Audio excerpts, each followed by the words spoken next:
In Tel Aviv, a cry for help. Free them now.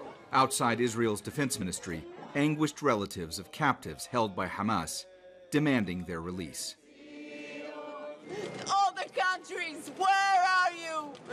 You must understand. It's crazy. We are in hell. In hell. We are in hell. And we want our lovers back home now.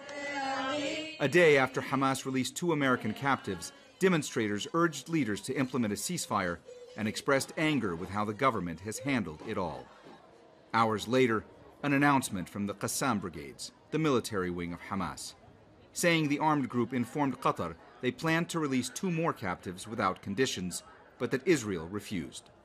We have offered to hand over those captives who are in severe humanitarian condition. But their governments, they are not serious on that. They want to continue killing our children. They want to continue bombardment the houses.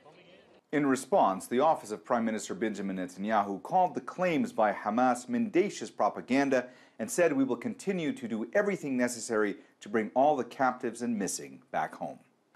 Analysts say the message from Israel is clear, that it won't negotiate with Hamas.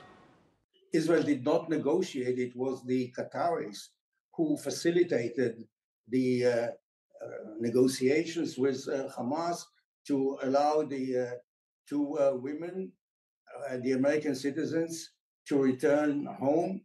And in Israel, they believe that is part of a psychological war, that Hamas wants to gain time before or to stop Israel, maybe with more international pressure, to stop Israel from the ground invasion into Gaza.